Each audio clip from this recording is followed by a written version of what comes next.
Hello everyone. Basically, this is the summary of chapter 1 Nutrition in Plants 7th class Science. तो इसमें हम लोग क्या करने वाले हैं, जो भी इस चैप्टर का जो भी हमने पढ़ा है ना, उसको पॉइंट्स में थोड़ा थोड़ा थोड़ा थोड़ा रिवाइज कर लेंगे। एनसीईआरटी की समरी है ये, तो इजी है, बहुत हार्ड कुछ भी नहीं है। नाउ स्टार्ट करते हैं फर्स्ट पॉइंट से। The first point is all organism need food and utilize it to get energy for growth and maintenance of their body. So first point क्या कह रहा है? फर्स्ट पॉइंट ये कह रहा है कि कोई भी ऑर्गेनिज्म हो, चाहे कोई भी हो, छोटे से छोटा बड़े से बड़ा, सबको खाने की जरूरत है। They all need food and इनको जरूरत है फूड से अपनी एनर्जी प्रोड्यूस करने की। They need it, they need it ताकि वो अपनी बॉडी में जो भी काम है, जो भी वर्क है, वो कर सके और एनर्जी का प्रोडक्शन हो सके। ठीक है, ये तो पहला पॉइंट हो गया। Now coming to the second point, green plant synthesize food for themselves by the process of photosynthesis, they are autotroph. तो दो टर्म मेन है जो आपको पढ़नी है, that is photosynthesis and autotroph. Photosynthesis वो प्रोसेस होता है जिससे ग्रीन प्लांट अपना खाना खुद बनाते हैं, एंड ऐसे प्लांट्स या ऐसे ऑर्गेनिजम्स जो अपना खाना खुद बनाते हैं उनको हम लोग बोलते हैं ऑटोट्रॉफ। ऑटो मतलब होता है खुद से करना। ठीक है, और एक और चीज हमेशा मैं ये बच्चों को क्लियर करती हूँ क्योंकि मुझे पसंद है ये बात क्लियर करना, फोटोसिंथेसिस एंड रेस्पिरेशन दोनों डिफरेंट प्रोसेस है। तो ये ना समझें कि फोटोसिंथेसिस प्लांट्स में ब्रीथिंग के लिए या फिर रेस्पिरेशन के लिए होता है। No, they both are different processes, पर बच्चे इसको गलत करते हैं, बहुत बार वो सेम ही समझते हैं। तो I think it should be clear. उसके अलावा plants like cuscuta are parasites, they take food from the host plant. अच्छा, एक चीज बता देती हूँ क्योंकि आप रिवीजन कर रहे हैं। तो होस्ट प्लांट इज समथिंग जिसपे कोई दूसरा ऑर्गेनिज्म डिपेंडेंट हो। तो अगर मैं बात कर रही हूँ किसी पैरासाइट की, तो ये कस्क्यूटा या अमरबेल एक पैरासाइट है जो अपने होस्ट पे डिपेंडेंट है। Plant like cuscuta are parasite, they take food from the host plant. वो खाना लेते हैं किससे? होस्ट प्लांट से। Plant use simple chemical substances like carbon dioxide, water and mineral for the synthesis of food. Plant क्या करते हैं? वो सिंपल केमिकल सब्सटेंसेस को यूज करते हैं। ठीक है, प्लांट ने क्या किया? सिंपल केमिकल सब्सटेंसेस को यूज किया, जैसे कि CO2 या वाटर या मिनरल, और उससे उन्होंने अपना खुद का फूड सिंथेसाइज किया, खुद का खाना बनाया। ठीक है, तो प्लांट ने केमिकल सब्सटेंसेस सिंपल यूज करके कार्बन डाइऑक्साइड, वाटर, मिनरल, ये सारी चीजें उन्होंने क्या करी?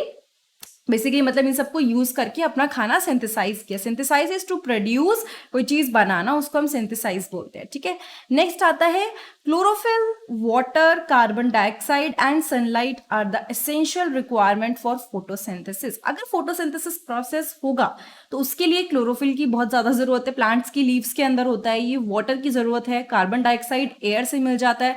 सनलाइट के बिना तो फोटोसिंथेसिस पॉसिबल ही नहीं है, because the first term is photo, that is light. ठीक है, एंड ये सब बिल्कुल एसेंशियल रिक्वायरमेंट है। ओटो की जरूरत नहीं होती क्योंकि ओटो तो प्लांट्स रिलीज करते हैं। Complex chemical substances such as carbohydrate are the product of photosynthesis. तो ऐसे केमिकल सब्सटेंसेस जो बनते हैं इस प्रोसेस में, दे आर बेसिकली जैसे कि कार्बोहाइड्रेट्स, ये फोटोसिंथेसिस का प्रोडक्ट है। मतलब फोटोसिंथेसिस प्रोसेस जब होता है तब ये बनता है। उसके अलावा solar energy is absorbed by the chlorophyll present in leaves. मैंने बताया था कि लीव्स मेन काम करती हैं, और लीव्स के अंदर जो क्लोरोफिल होता है वो इस सोलर एनर्जी को, सोलर लाइट को एब्सॉर्ब करता है। ठीक है, ऑक्सीजन प्रोड्यूस होता है ड्यूरिंग फोटोसिंथेसिस। फोटोसिंथेसिस के टाइम पे O2 इज प्रोड्यूस्ड। फिर से सुनो, ऑक्सीजन प्रोड्यूस होता है जब फोटोसिंथेसिस प्रोसेस होता है। तो फोटोसिंथेसिस के लिए हमें O2 की जरूरत नहीं है, लेकिन फोटोसिंथेसिस के टाइम पे O2 रिलीज होता है।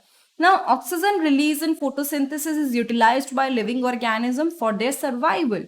उसने क्या बोला कि जो भी ऑक्सीजन रिलीज होती है फोटोसिंथेसिस के टाइम पे, वो सारे लिविंग ऑर्गेनिज्म को इसकी जरूरत है। बेसिकली फोटोसिंथेसिस हुआ, प्लांट्स ने CO2 ली और O2 रिलीज कर दी। तो जब वो O2 रिलीज करते हैं तो क्या होता है? जब वो O2 रिलीज करते हैं तो बेसिकली जो भी O2 रिलीज हुई वो सारे के सारे जो और लिविंग ऑर्गेनिज्म है वो उसको यूज करेंगे, उसका फायदा उठाएंगे। ठीक है, Many fungi derive nutrition from dead and decaying matter. They are saprotroph. कई ऐसे फंजाई होते हैं जो कि न्यूट्रिशन लेते हैं किससे, डेड या डिकेइंग मैटर से, जो सड़ रहा हो मैटर उससे न्यूट्रिशन लेते हैं, एंड इनको हम लोग बोलते हैं दे आर कॉल्ड द सेप्रोट्रोफ्स। फिर से सुनिए, कई ऐसे फंजाई होते हैं जो न्यूट्रिशन लेते हैं डेड और डिके, जो सड़ रही है चीजें उससे, एंड इनको हम लोग सेप्रोट्रोफ्स बोलते हैं।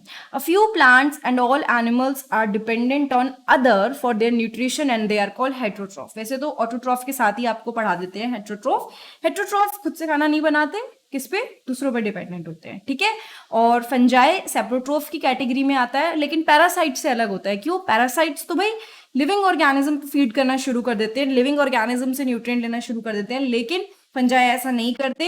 ये जो डेड और डिके होता है, जो मर गया है, सड़ गया है, उससे न्यूट्रिशन लेने की कोशिश करते हैं, तो ये सेप्रोट्रोफ की कैटेगरी में आते हैं। सेप्रोट्रोफ और पैरासाइट्स को सेम ना समझें, दोनों अलग कैटेगरी में हम लोग रखेंगे। And autotroph and heterotroph I think clear है, and these are some important terms which you should know. Stomata gases exchange में हेल्प करता है, ठीक है। होस्ट हम लोगों ने पढ़ लिया। I think we are clear with this chapter. और इसके पहले के सारे पार्ट्स आपको 7th साइंस प्लेलिस्ट में मिल जाएंगे, मेरे चैनल पे जाके प्लेलिस्ट चेक कीजिए, वहां पे ये सारे पार्ट 1 2 3 4 5 6 7 आपको मिलेंगे। एंड इसके नेक्स्ट पार्ट में हम लोग क्वेश्चन आंसर्स कवर करेंगे। एंड उसके अलावा अगर आपको कोई और सब्जेक्ट की वीडियो देखनी है और आपको चेक करना है, तो आप लोग मेरे चैनल पे जाके 7th साइंस, एसएसटी में सिविक्स, ज्योग्राफी, हिस्ट्री की वीडियो देख सकते हैं। नीचे डिस्क्रिप्शन बॉक्स में मैं लिंक शेयर कर दूंगी ताकि आपको ढूंढने में प्रॉब्लम ना हो। एंड मिलते हैं नेक्स्ट वीडियो के time. Thank you so much.